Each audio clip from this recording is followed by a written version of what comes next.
Unlocking questions. Mastering interrogative sentences in English. Hello everyone and welcome back. Today we're going to dive into a fascinating topic: interrogative sentences. We use these sentences every day when we're asking questions or trying to find out information. Mastering the art of forming and using interrogative sentences can greatly enhance your English conversation skills. Let's get started. Before we dive into practicing and applying, let's take a moment to revisit what interrogative sentences are. They're simply sentences that ask a question. They typically start with words like what, where, when, why, who, is, can, how, or do, and they always end with a question mark. Example: why are you late? What is your name?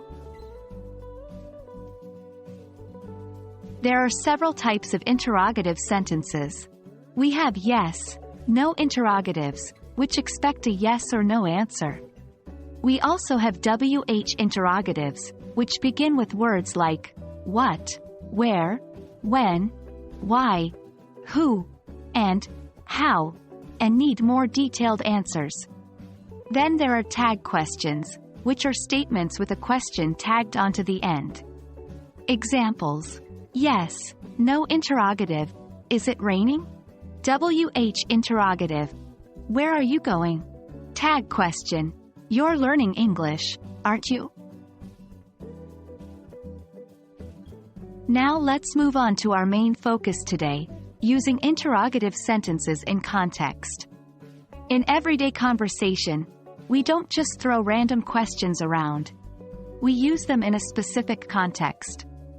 To effectively use interrogative sentences, we need to tailor our question to the situation, the person we're speaking to, and the information we need.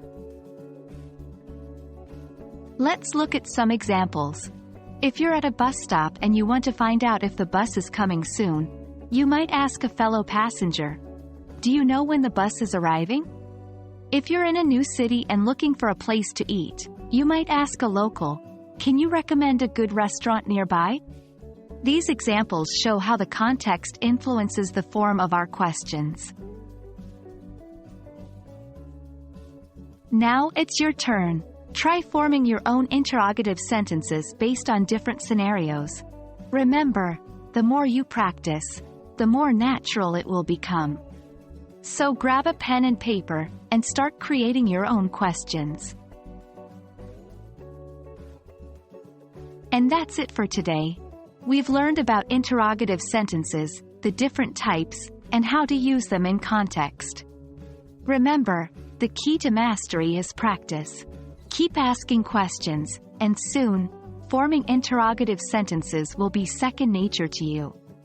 Thanks for joining us today, and keep up the great work with your English studies. See you in our next video.